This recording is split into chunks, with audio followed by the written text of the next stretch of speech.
बिस्मिल्लाहिर्रहमानिर्रहीम अस्सलाम वालेकुम और जनाब वेलकम बैक लेक्चर नंबर 7। और ये हमारा जो सा लेक्चर नंबर 7 है, हमारा जो सा लास्ट लेक्चर है। और इसके बाद जो सा हम लोग ओ एस पी एफ से, या ओ एस पी एफ कह रहा हूँ, आई सी एन डी से फारिग हो जाएंगे। यानी हमारा सी सी एन ए वर्जन 2.0 जो सा है वो ख़त्म हो जाएगा। ठीक है। ये मेरा जो पेन है ये सही से काम नहीं कर रहा, उसकी वजह यह है कि प्रॉब्लम मेरे जो लैपटॉप है वो बहुत ज़्यादा बिजी है। Let me disable it's wireless. ठीक हो गया। तो आज के लेक्चर में हमने ओ एस पी एफ नहीं पढ़ना। ठीक है। अगर हमने ओ एस पी एफ नहीं पढ़ना तो इस लेक्चर का नाम ओ एस पी एफ क्यों है, वैसे ही मजाक मजाक किया मैंने आप लोगों के साथ। ठीक है। तो पहले बहुत सारे लोग कह रहे हैं सर आप कहाँ रह गए, तो मैं आप लोगों को बताता हूँ कि मैं रह कहाँ पे गया, कि मैं इतने दिन करता क्या रहा।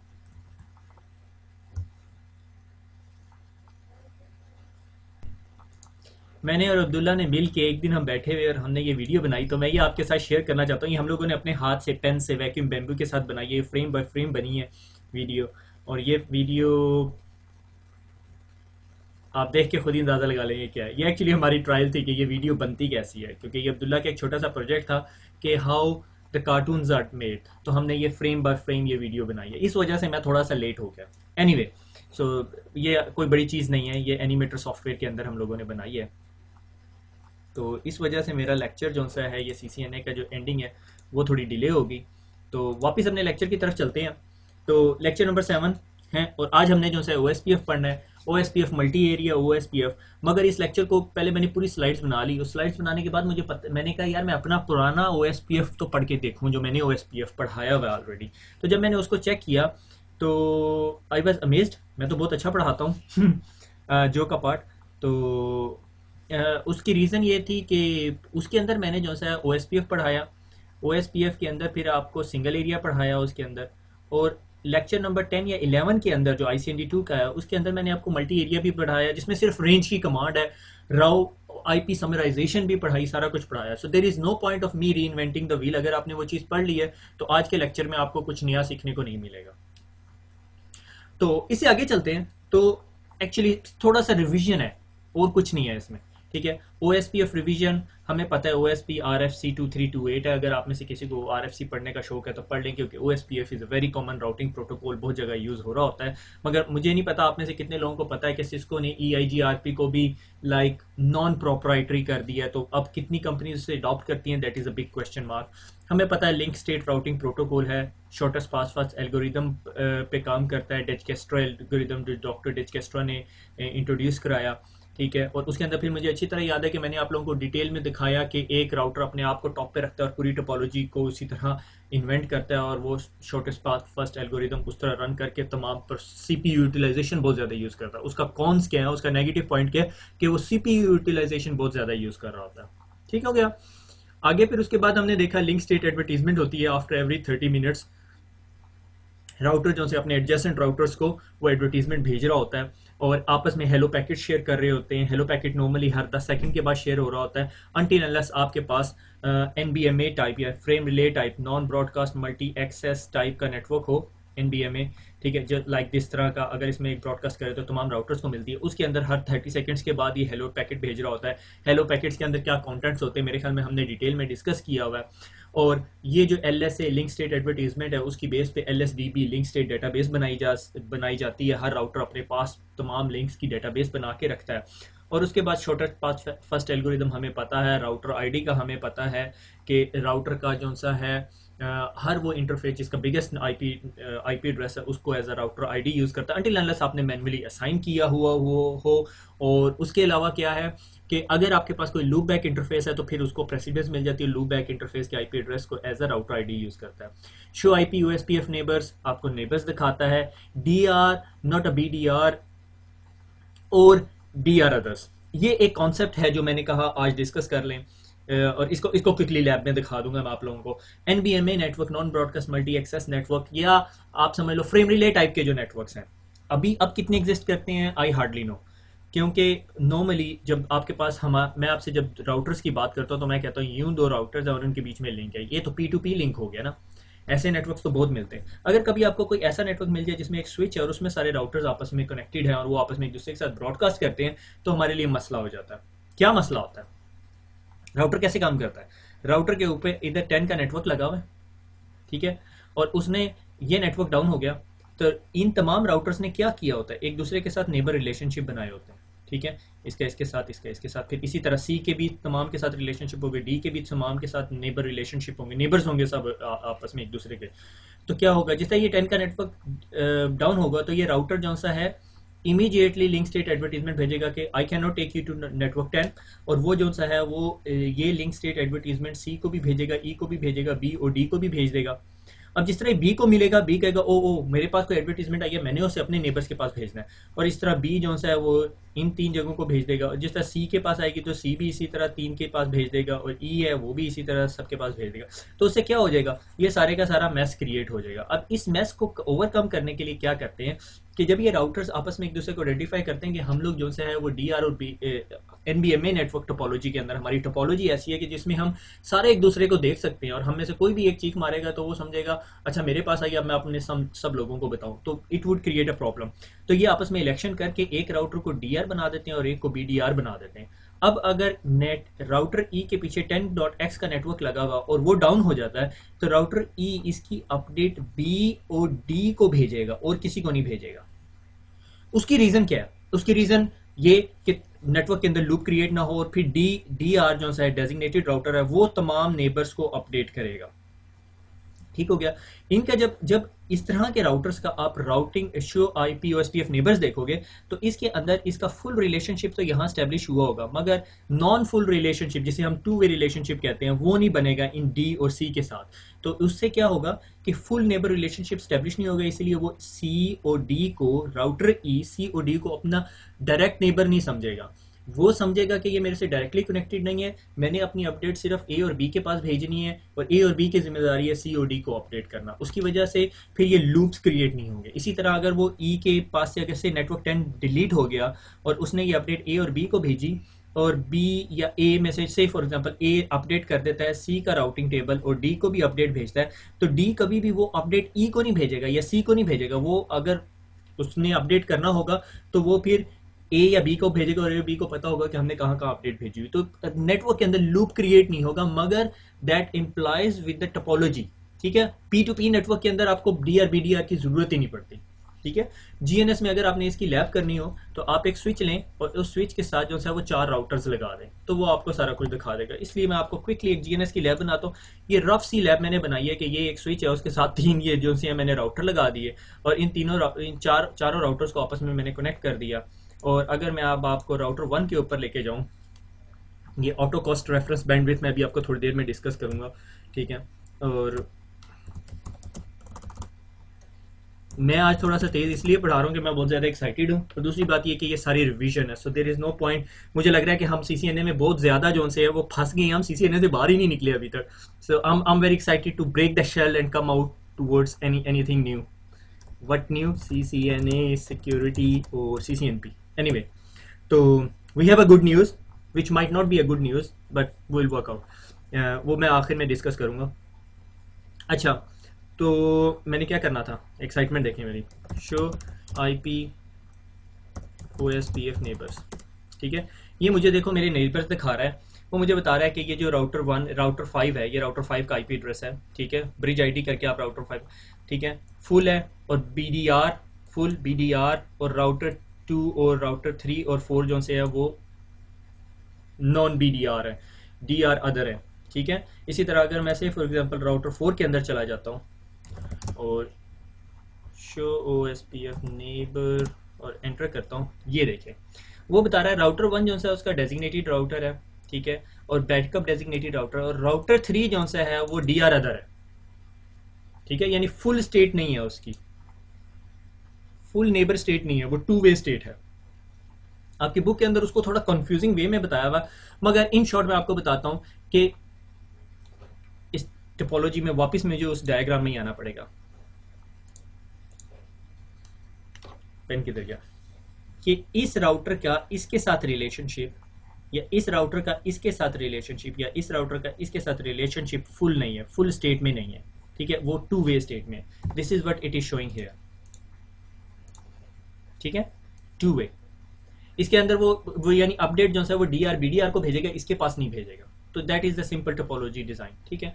उसके बाद हमने क्या देखा, हमने शो SPF नेबर्स देख लिए, शो SPF डेटाबेस देख ली। डेटाबेस के अंदर तमाम लिंक्स और राउटिंग लिंक की स्टेट्स वगैरह की इंफॉर्मेशन होती है। और शो IP राउट हमें पता है, शो IP OSPF नेबर्स पता है, ठीक है। अगर कोई राउट जो सा है वो O से डोनेट हुआ होता है तो इसका मतलब वो OSPF का राउट है। IA से होता है तो इंटर एरिया राउट्स हैं। और अगर बिल्कुल ही बाहर से आ रहे होते हैं तो वो बाहर से, अब मैं किस तरह समझाऊँ आप लोगों को कि ASBR autonomous system border router, मगर ऑटोनमस सिस्टम बॉर्डर राउटर आपकी डिटेल में नहीं है और टाइप्स आपकी उसमें नहीं है, मगर मैं क्विकली आपको थोड़ा सा डायग्राम ड्रॉ करके दिखा देता हूँ। अच्छा जी, वेलकम बैक। आज हम पढ़ेंगे OSPF। कैसे पढ़ेंगे OSPF इज, अब आप लोग ने बहुत CCNA पढ़ लिया, आपने अपने मैनेजर को कहा कि मुझे CCNA बहुत आता है, ठीक है, सुबह शाम CCNA आता है और मैं राउटिंग प्रोटोकॉल का बहुत एक्सपर्ट हो गया हूँ। आपके मैनेजर ने कहा ठीक है, हमारे पास 10 राउटर्स हैं और उनका नेटवर्क बना दो, ठीक है। आपने क्या किया, आपने जी एक OSPF राउटर लिया, उस पर आपने कहा कि भाई मैंने एक राउटिंग प्रोटोकॉल चलाना है, ठीक है। और उस राउटर का जी साथ कोई 2 राउटर्स और है, ठीक है। ये आपस में आपने कहा कि मुझे ना कोई रिलायबल नेटवर्क बनाना है, ठीक है, तो आपने ये बना दिया, ठीक है। उसके बाद आपके मैनेजर ने कहा कि यार अब इससे आगे भी चलें हम थोड़ा, तो आपने कहा ठीक है हम इससे थोड़ा सा आगे चलते हैं। और मैंने क्या किया, हमारे पास ये जी 4 राउटर्स का एक एरिया है, ठीक है, ये कुछ ऐसे कनेक्टेड हैं आपस में, और ये फिर एक और किसी कंट्री के अंदर या किसी और लोकेशन के अंदर जियोग्राफिकली भी डिफरेंट हो सकते हैं, ठीक है। ये कोई 4 सेट ऑफ राउटर्स है, मगर ये इतना रिजिलियंट नेटवर्क नहीं है, ठीक है। अब मैंने क्या किया, अब उसने कहा कि भाई ये जो हमारा जो हेड ऑफिस है इसके साथ, या ये जो कंट्री जिसके अंदर हमारे हेड ऑफिस रन हो रहे हैं, इन सब के साथ कनेक्ट करना। मैंने कहा ठीक है, कोई मसला नहीं, हम कनेक्ट कर लेते हैं। और मैंने जो सा है इसको ऐसे कनेक्ट कर दिया, इसको ऐसे कनेक्ट कर दिया। अब इस नेटवर्क के अंदर, ये जो ब्लू कलर का नेटवर्क था, इस नेटवर्क के अंदर हमारे पास रफली से फॉर एग्जांपल 60 नेटवर्क्स चल रहे थे, ठीक है। और इसके अंदर जो से हैं, ये जो छोटा सा नेटवर्क था नॉन रेजिलियंट है, इसमें रेजिलियंस भी इतनी ज़्यादा नहीं है, मगर इसके अंदर 100 नेटवर्क्स चल रहे हैं। अब ये 100 और 60 नेटवर्क्स की इंफॉर्मेशन इधर राउटिंग टेबल्स में इधर भी जाएगी, से फॉर एग्जांपल इधर भी चलेगी, इधर भी चलेगी। तो ये जो राउटर्स हैं, और अगर इधर से कोई लिंक अप या डाउन होता है तो वो तमाम राउटर्स जो से आपस में डिस्टर्ब हो रहे होते हैं। हमने क्या किया, हमने कहा जी अच्छा, मैंने CCNA के अंदर पढ़ा था, एक कॉन्सेप्ट था इस कॉल्ड एरियाज। तो हमने क्या किया, हमने कहा कि इसको जो सा है हम एरियाज में डिवाइड कर देते हैं, ठीक है। ये एक एरिया बना दिया हमने, इसको कहा हमने इसको एक एरिया बना दिया, ठीक है। ये सारे कॉन्सेप्ट्स हमने बड़ी डिटेल में पढ़े हुए हैं, ठीक है। हमने इसको एक एरिया बना दिया, ठीक है। हमने कहा कि भैया ये जो एरिया है, हमने इसको कहा जी एरिया 20, ठीक है। और इस ब्लू वाले को कह दिया हमने जी एरिया 10, और हमने इसको कह दिया ये हमारा एरिया 0, ठीक है। और एरिया 0 जिस तरह आपको पता है उसको बैकबोन एरिया कहते हैं, ठीक है। और एक ऐसा राउटर जो दोनों एरियाज के अंदर बैठा हुआ है, तो मैं इस जगह पे यही भी BDR लग रहा है, ये भी BDR, इस राउटर को ना सॉर्ट ऑफ यहाँ इन द मिडल होना चाहिए था। तो हमने कह दिया ये जो राउटर हैं जो 2 एरियाज को आपस में जोड़ रहे हैं इस कॉल्ड एरिया बॉर्डर राउटर। इस एरिया के राउट्स की इंफॉर्मेशन देने की जरूरत नहीं है, इस एरिया को इस एरिया के राउट्स की इंफॉर्मेशन देने की जरूरत नहीं है, मगर एरिया 0 के पास तमाम नेटवर्क्स की इंफॉर्मेशन होनी चाहिए। और OSPF का डिज़ाइन रिकमेंडेशन ये कहती है कि तमाम एरियाज जो से हैं वो आपस में सारे के सारे एरिया 0 को कनेक्ट होने चाहिए, ठीक है। आप में से कुछ लोग कह रहे हो व्हाट इफ कि मैं एक नेटवर्क डिज़ाइन कर रहा हूँ और मेरे पास कोई ऐसा एरिया है जो एरिया 0 से कनेक्ट नहीं हो रहा, ठीक है। तो मैं आपको अगर स्ट्रिक्टली कहूं तो मैं आपको कहूंगा नहीं जी आप इसको कनेक्ट कर ही नहीं सकते। से फॉर एग्जांपल ये मेरे पास एरिया 0 है और उसके साथ आपने ये जी 4 एरियाज में ला दिए, एरिया 10, 20, 30, 40। अब आपके पास कहीं यहाँ पर एक एरिया आ गया, मगर आपने इस एरिया से गुजार के लाना है, तो मैं आपको कहूँगा नहीं जी ऐसे नहीं हो सकता, ठीक है। मगर उसके अंदर फिर जो है वो वर्चुअल लिंक्स के कॉन्सेप्ट आ जाते हैं कि वर्चुअल लिंक क्रिएट करके और इस लिंक को जो है एरिया 0 से जोड़ा जा सकता है, but it's beyond the scope of CCNA। ये CCNA में नहीं डिस्कस करेंगे, हम CCNP जब पढ़ेंगे तब हम बात करेंगे इसके ऊपर, ठीक है। तो हमने क्या किया, एरिया बॉर्डर राउटर बना दिया। अब एरिया बॉर्डर राउटर से होता ये था कि 100 के 100 नेटवर्क्स के राउट्स इधर आ रहे हैं, 60 नेटवर्क्स के राउट्स इधर आ रहे हैं। मैं ये नहीं चाहता, मैं चाहता हूँ यार इन सारों के राउट्स की ना कोई समरी बना के भेज दो मेरे पास, ठीक है। तो हमने एरिया बॉर्डर राउटर OSPF के अंदर सिर्फ 2 सेट ऑफ राउटर्स ऐसे हैं जो समराइजेशन कर सकते हैं, ठीक है। मगर समराइजेशन की कुछ लिमिटेशंस भी हैं, ठीक है, कि कंटीजियस राउट हो तो हम उसे समराइज कर सकते हैं। ऐसा नहीं होगा कि आपके पास एक राउट हो 1.1.1.1 और एक हो 2.1.1.1, एक 3.1.1.1 और फिर एक 100.10.1.10। ऐसे राउट्स को आप कंटीजियस राउट्स नहीं है, आप इसको समराइज नहीं कर सकते किसी तरह, ठीक है, अंटिल आप 000 कर दें, ठीक है। तो इस चीज ये काम जो है हमारा एरिया बॉर्डर राउटर पे हो रहा होता है, बजाय इसके कि वो 60 के 60 राउट्स आए, मैं 60 राउट्स को समराइज करता हूं तो I will end up as 5 routes बन जाते हैं मेरे पास, ठीक है। मैंने कहा जी ये 5 राउट्स जो से हैं मैं समरी राउट के जरिए इस राउटर के पास पहुंचा देता हूँ। इसकी हमने एक लैब की हुई है OSPF का, जिसे मैंने लेक्चर बताया हुआ है, और सिर्फ डिफरेंस क्या है कि वहां पे एरिया 10 रेंज और रेंज की कमांड के साथ वो समरी राउट दे देना, ठीक है। मगर उसको करने के लिए आपको समराइजेशन पढ़नी पड़ेगी, और मेरे ख्याल में मैंने उस लेक्चर के अंदर बहुत डिटेल में बताया। जिस टाइम मैं उस टाइम वो लेक्चर पढ़ा रहा था तो मैंने जो सा है मल्टी एरिया का कॉन्सेप्ट उस टाइम CCNA में नहीं था, मगर मैंने आदत से मजबूर होकर आपको उसमें भी बताया। तो लैब उधर की हुई है हम लोगों ने, इसलिए मुझे there is no point of me arranging the lab again here कि भाई यहाँ मैं दोबारा लैब बनाऊं और आप लोगों अगर उस सीक्वेंस में पढ़ते आ रहे हैं जिस सीक्वेंस में मैंने लेक्चर रिकॉर्ड किए हुए हैं, ICND 1 पढ़ा, ICND 2 पढ़ा और उसके बाद न्यूअर ICND 1 पढ़ा, नियर ICND 2 पढ़ा, दैट्स एनफ, ठीक है। और अगर इस लेक्चर को पढ़ने से पहले आप एक दफ़ा दोबारा वो CCNA के OSPF 1 और OSPF 2 पढ़ें तो आप ये कहेंगे ये there is no point of me reading it, क्योंकि वहाँ पे मैंने बहुत डिटेल में उसे बताया हुआ, मैंने वो एग्जाम्पल्स भी दी हुई हैं। यहाँ पे थोड़ा सा सिर्फ डिज़ाइन को हम डिस्कस कर रहे हैं। अच्छा, तो ये जो सा ABR राउटर जो है ना आपका, वो एरिया बॉर्डर राउटर जो है वो आपका समराइज करके दे देगा राउट्स, ठीक है। और आपके जो कोर है फिर उसका राउटिंग टेबल स्वेल नहीं करेगा, बड़ा नहीं होगा, ठीक है। और इसी तरह यहाँ पे भी जो राउटर आपका ABR होगा वो नेटवर्क जो 100 नेटवर्क्स हैं, से फॉर एग्जांपल उसके समरी राउट जो हैं 6 या 7 बनते हैं। कभी ऐसा भी हो सकता है कि 100 नेटवर्क के समरी राउट जो है एक भी बन सकता है, डिपेंड करता है कि आपके पास उधर एड्रेसिंग कैसी की हुई है आप लोगों ने, उसका समरी करने के बाद आप इधर दे देंगे। तो एक्चुअली जो 160 राउट्स की जगह मेरे पास रफली 11 राउट्स मेरी कोर में पड़े हुए होंगे, so that would be more easier, ठीक है।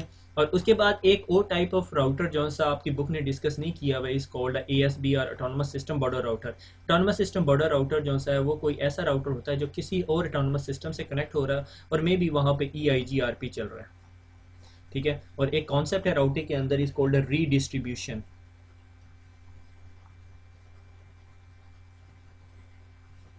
रीडिस्ट्रीब्यूशन क्या होता है कि एक राउटिंग प्रोटोकॉल के अंदर से राउट्स निकाल के दूसरे राउटिंग प्रोटोकॉल के अंदर पहुंचा देना, इस कॉल्ड रीडिस्ट्रीब्यूशन, ठीक है। तो वो रीडिस्ट्रीब्यूशन जो कर रहा होता है वो आपका ऑटोनोमस सिस्टम बॉर्डर राउटर है और वो भी राउट समराइजेशन कर सकता है, ठीक है। सिर्फ ये 2 राउटर्स ऐसे हैं जो आपके ऑटोनोमस सिस्टम आपके राउट समराइजेशन करते हैं OSPF के अंदर। एरियाज की फिर फर्दर टाइप्स हैं वो आपकी बुक ने डिस्कस नहीं की हुई, मेरे ख्याल में वो उन्होंने वो CCNP लेवल पे छोड़ा हुआ और हम CCNP में बहुत डिटेल से पढ़ेंगे, you will be very satisfied. मेरे ख्याल में that is more than enough कि जो आपको पेपर पास करने में हेल्प कर सकता है, ठीक है। तो एक्चुअली कॉन्सेप्ट ये सिंगल एरिया हमने कहा जी बैकबोन 0 हमारा जो प्राइमरी OSPF जब बनाना है तो आपने एरिया 0 बनाना है और उसके बाद बाकी एरियाज बनाना है, ठीक है। अच्छा, कुछ लोगों का कॉन्सेप्ट ये होता है, ये बड़ी मिसअंडरस्टैंडिंग होती है कि किसी ने भी, हम लोग एक्चुअली बीइंग टेकी ना ये बात समझते नहीं है। Beyond the scope of CCNA में नहीं है, मगर ये आप लोगों को करियर में बहुत सारी चीजें सीधी करने में मदद देगा। एक चीज होती है बिजनेस, ठीक है।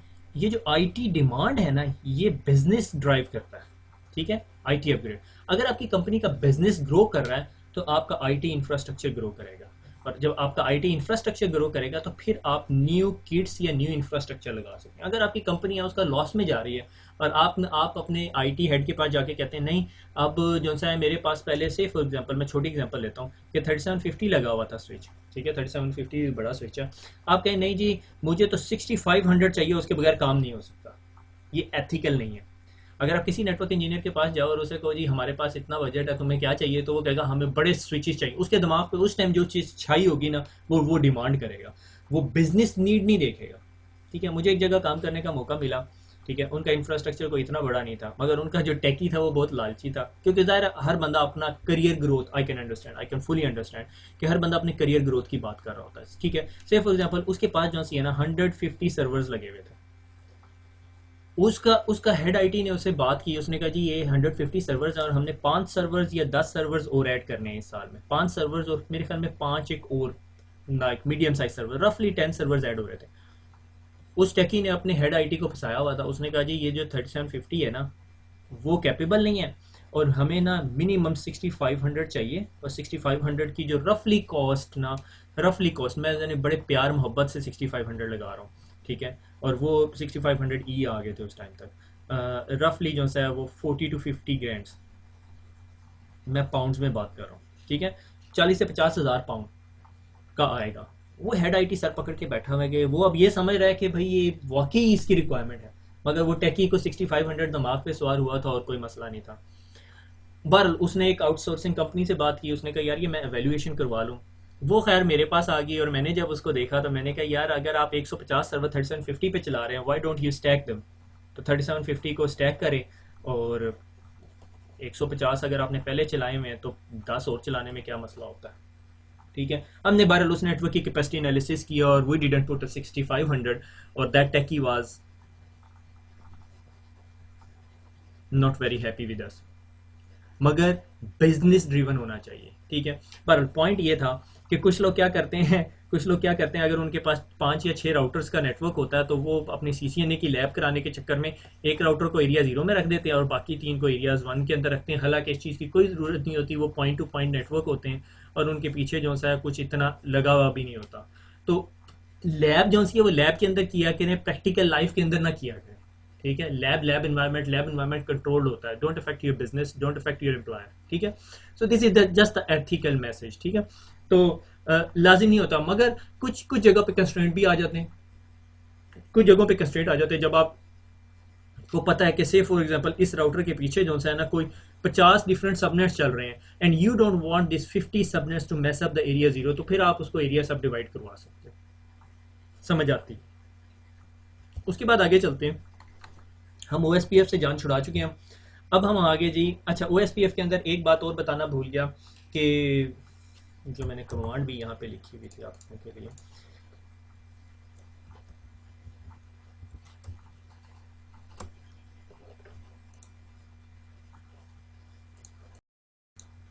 अच्छा जी, auto cost reference bandwidth, auto cost reference bandwidth, ठीक है।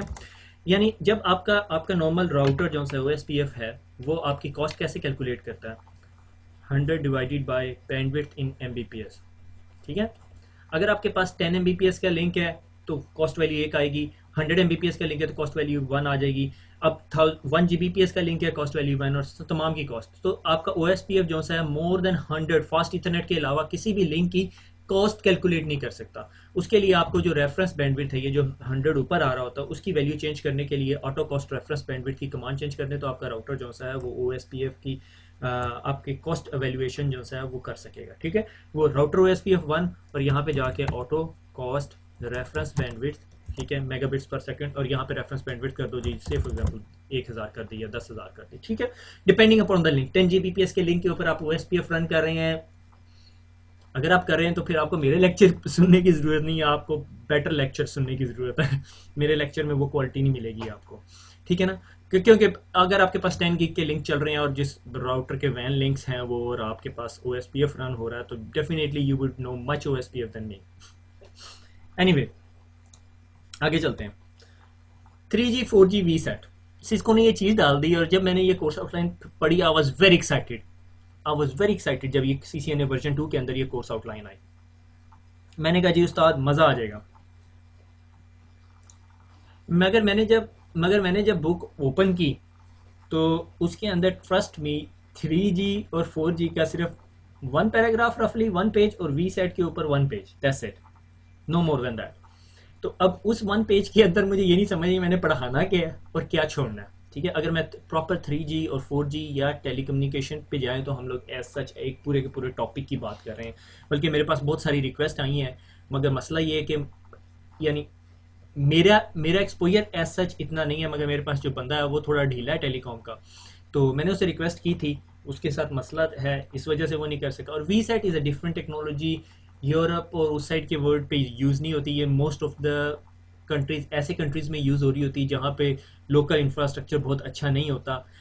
मुझे कपल ऑफ ट्रेनिंग्स करने का मौका मिला है वी सेट के ऊपर, तो अब मुझे ये नहीं पता कि मैं इन तमाम तीनों चीज़ों को कैसे बंडल अप करके आप लोगों को बताऊं, क्योंकि आपको लिटरली उन चीज़ों की ज़रूरत नहीं है। ठीक है, CCNA का एग्जाम पास करने के लिए ज़रूरत नहीं है। ठीक है, 3G 4G third generation fourth generation technology difference यहाँ पर है कि आपके जो ये वीडियो सिग्नल, ये आपके जो मोबाइल या टेलीफोन सिग्नल जो से हैं वो आपको टावर जो से आपको ट्रांसमिट कर रहा होता है, और हर टावर के नीचे एक राउटर लगा होता है। राउटर जो है वो आपके ISP से कनेक्टेड होता है, और 3G में आपको कम स्पीड मिलती है, 4G में काफ़ी बेहतर स्पीड मिल रही होती है। ठीक है, लाइक फॉर एग्जांपल अगर मैं आपको 3G 4G का कंपैरिजन बताऊं, तो मेरे पास जो है an year ago 3G connection था, और 3G कनेक्शन की रफली स्पीड जो सी आपको 4 से 5 Mbps मिल रही होती है डाउनलोड। ठीक है, और 4G अगर आपके पास बहुत अच्छे सिग्नल हैं तो आपको 60 Mbps भी मिल रही होती है। Trust me, I am not lying. मुझे मेरे ख्याल में अपने ना आईफोन की स्नैपशॉट पिक्चर लेने के बाद ना यहाँ लगानी चाहिए थी। ठीक है, होल्ड करें, मैं अभी आपको लेकर आता हूँ फिर पिक्चर, फिर ही आप मेरी बात मानेंगे। Welcome back. It took me some time to copy the picture. ये speedtest.net है। ठीक है, और आप लोगों को यहाँ से अंदाज़ा हो गया होगा जो लोग इस कंट्री में रहते हैं। ठीक है, और look at that speed, look at that speed. ठीक है, मगर दैट डिपेंड्स, अगर ये अभी मैं थोड़ा और करीब होता है टावर के तो it will go up to 60 is the biggest record. ठीक है, सो ये यानी आपको 4G के ऊपर ये स्पीड मिलती है। ठीक है, तो इससे फारिग होने के बाद मैं आपको अगली चीज़ बताता हूँ जी, VSAT क्या है? Very small aperture transmission. ठीक है, आपके पास जी ये एक सेटेलाइट डिश होती है। ठीक है, और उसके ऊपर जौन सा है वो उसकी कम्युनिकेशन हो रही होती है सेटेलाइट के साथ। ठीक है, और वो आप using that Jio stationery satellite जो है आप लोग कम्युनिकेशन कर सकते हो। ठीक है, आपके पास फिर VSAT से कम्युनिकेट करने के लिए IDUs ODUs होते हैं, इंडोर यूनिट और आउटडोर यूनिट्स होते हैं, और दो लोकेशन जो बहुत फार हों या दो लोकेशन जो ऐसी जगह पर हो जहाँ पर आप लोग कम्युनिकेशन नहीं कर सकते, तो फिर आप लोग VSAT को यूज़ करते हैं। और इसके अंदर एक और कॉन्सेप्ट भी यूज़ होता है, इस कॉल्ड कि आपके पास VSAT की एक हब होती है, और तमाम जो स्टेशन जो से हैं आपके लाइक 100 या 200 डिफरेंट लोकेशंस होती हैं वर्ल्ड वाइड, जिनके पास सारी जगह डिश लगी हुई होती है, वो सारी की सारी उस सेटेलाइट पे जा रही होती है, और सेटेलाइट से सारी कम्युनिकेशन आपके पास आ रही होती है। इसका एक थोड़ा सा डिसएडवांटेज है VSAT का, is that it need natural time delays हैं, लाइक 250 to 500 मिली सेकेंड्स का टाइम डिले है VSAT का, क्योंकि सिग्नल ने पूरे सेटेलाइट तक जाना, सेटेलाइट से वापस आना है, तो वो नेचुरल डिले होता है उसके अंदर। ठीक है, और दैट इज़ इट। तो this is all what you need to do, you need to learn to pass your CCNA exam. तो एक्चुअली मैंने अगर पूरी कोर्स आउटलाइन को तसल्ली से देखा जाए तो हम लोगों ने ऑलमोस्ट हर चीज़ कवर कर ली है। ठीक है, वंस अगेन मैं आप लोगों को बताता चलूँ, मुझे ज़रा क्विकली वेबसाइट खोल लेने दें। तो अगर आप वीडियो लाइब्रेरीज़ के अंदर जाएं तो आपने पहले ICND 1 पूरा पढ़ना है, फिर ICND 2 पढ़ना है, फिर नए वाला ICND 1 पढ़ना है। इसकी जगह मुझे ICND 1 वर्जन 2 लिखना चाहिए था, और ICND 2 वर्जन 2 मैं इसको आज चेंज करके ICND 1 वर्जन 2 और ICND 2 वर्जन 2 कर दूंगा। ठीक है, तो ये सारी चीज़ें आप पढ़ लोगे तो आप CCNA एग्ज़ाम के लिए रेडी हो। और अगर मैं आप सिस्को की वेबसाइट के ऊपर जाएँ तो ये 90 मिनट्स का एग्ज़ाम है, पूरे का पूरा CCNA, 50 से 60 क्वेश्चन है, और रजिस्टर आपने करना है Pearson VUE की वेबसाइट के ऊपर। ठीक है, और review your exam question, exam tutorial के बारे में, एग्ज़ाम टॉपिक्स। ठीक है, एग्ज़ाम टॉपिक्स के अंदर 6% exam operation of IP data network के बारे में है, 20% एग्ज़ाम लैब स्विचिंग टेक्नोलॉजी के बारे में है, 20% IP version 4 and IP version 6। Before you sit in the exam make sure you no IP version 4 and IP version 6, और IP वर्जन 4 के अंदर सबनेटिंग, सुपरनेटिंग सारा कुछ आना चाहिए। IP routing technologies, OSPF, EIG, RP, RIP, IP services के अंदर क्या ये डिटेल देता है ये देख लेते हैं। DSCP के बारे में आपको आइडिया होना चाहिए, ACLs की इन्फॉर्मेशन होनी चाहिए, named ACL, one way net हमने सारा पढ़ा हुआ है, FHRP सिस्को बहुत फोकस कर रहा है इस चीज़ के ऊपर, so make sure you know about that. SNMP version 2 version 3 syslog output सारा कुछ हमने पढ़ लिया है। ठीक है, इसमें कोई ऐसी चीज़ नहीं है जो हमने ना पढ़ी हो। ठीक है, उसके बाद फिर आगे आ जाता है नेटवर्क डिवाइस सिक्योरिटी, वो SSH टाइप की चीज़ें। ठीक है, स्टिकी मैक एड्रेस हम लोगों ने पढ़ा है, पोर्ट सिक्योरिटी पढ़ा है, ACLs पढ़ा है। ठीक है, और ट्रबल शूटिंग और वैन टेक्नोलॉजी। तो आप लोग देख रहे हो कि आपने अगर एग्जाम में मेन फोकस करना है तो ट्रबल शूटिंग हर टॉपिक के साथ है। वैन टेक्नोलॉजीज, अब ये देखें, वैन टेक्नोलॉजीज के अंदर metro, Ethernet, VSAT, cellular technology, MPLS, T1, E1, DSL, frame relay, cable, VPN, ये सारी चीज़ें वो है जो हम लोगों ने डिस्कस की हुई है। एक पैराग्राफ, दो paragraph, no nothing more than that. ठीक है, PPPoE हम लोगों ने डिस्कस किया, वैन सीरियल कनेक्शन, PPP के बारे में मोस्टली क्वेश्चंस हैं एग्जाम के अंदर, मगर that is just 10% of exam. 20-20%, 20-20-20 and 20, 10-20-40-50-60-70-80-86% exam, 86% exam. Land switching technology आपको पता होना चाहिए, spanning tree, OS spanning tree loops और ये वो, IP एड्रेसिंग का पता होना चाहिए, IP राउटिंग टेक्नोलॉजीज का पता होना चाहिए और ट्रबल शूटिंग का पता होना चाहिए। ये आपने कर लिया, you are through the exam, ठीक है। बाकी ये छोटे छोटे टॉपिक्स हैं, ये तो कोई मसला नहीं है। तो देख लें आपका IP version 4, LAN switching, IP routing और troubleshooting, these are the things that you need to do, ठीक है। और व्यू एग्जाम डिटेल, अगर आपने एग्जाम डिटेल देखनी है तो आप एग्जाम डिटेल्स में जा सकते हैं, और review your exam question, type of exam question कैसे से आएंगे, तो ये आप लोगों को सारा पता होना चाहिए एग्जाम क्वेश्चन किस किस्म का होगा। ये मैं बहुत दफ़ा ट्यूटोरियल दे चुका हूँ, there is no point of me asking telling you again and again. आप लोग प्रोफेशनल लाइफ के अंदर हैं, प्रोफेशनल एग्जाम देने जा रहे हैं, ठीक है। अभी बहुत सारे क्वेश्चन मेरे से लोग ये पूछते हैं, ये ड्रैग एंड ड्रॉप टाइप के क्वेश्चन होते हैं, इसमें आपको ड्रैग एंड ड्रॉप करना होता है, ठीक है। इस तरह के 3 या 4 क्वेश्चन हैं एग्जाम के अंदर, और यहाँ पे वैल्यूज पुट करनी है। से मुझे अभी तक याद है, मुझे जब मैंने शुरू में एग्जाम दिया था CCNA में 1999 की बात बता रहा हूँ, तो मुझे एक इस तरह के एग्जाम में क्वेश्चन आया था, राउटर पर रिप ऑन करना। एंड ऑलवेज मेक श्योर जब आप ये इस तरह के सिमुलेशन एग्जाम कर रहे हो जिसमें राउटर की कंसोल दी हो, तो राइट मैम ज़रूर करना है बैंक। और ये आपकी दोबारा समरी आ गई, ठीक है, वही सारी चीज़ें, ठीक है, कि आपकी ये तमाम इन्फॉर्मेशन जो हम लोगों ने डिस्कस की हुई है। अगर खुदा न खास्ता कोई एक ऐसा टॉपिक जो मैंने डिस्कस नहीं किया और रह गया, तो आपने क्या करना है, बुक पकड़ें और रीड कर लें, ठीक है। लाइक एडमिनिस्ट्रेटिव डिस्टेंस हमने डिस्कस किया हुआ है, ठीक है। OSP ऑफ वर्जन 3 डिस्कस किया हुआ है। राउटर ID आज हमने डिस्कस कर ली, राउटर ID पहले भी है, राउटर ID कमांड से राउटर ID दे देते हैं, ठीक है। और इसी तरह VLANs हो गया, ठीक है, और EIGRP हमने देख लिया, CP देख लिया, नेम्ड एक्सटेंडेड ACL मैंने अपनी तरफ से बेस्ट शॉट दी है। बाकी आप लोगों पे डिपेंड करता है आप CCNA कब करना चाहते हैं, अब करना चाहते हैं या पहले थोड़ा सा रिलैक्स करके करना चाहते हैं, या थोड़ा और हैंड्स ऑन करके करना चाहते हैं, इट्स अप टू यू। मगर ये लेक्चर पढ़ने के बाद एक दफ़ा बुक को स्किम थ्रू कर लीजिएगा, शायद अगर एक आधा पैराग्राफ या कोई एक आधा छोटा सा टॉपिक रह गया तो you can cover it up, ठीक है।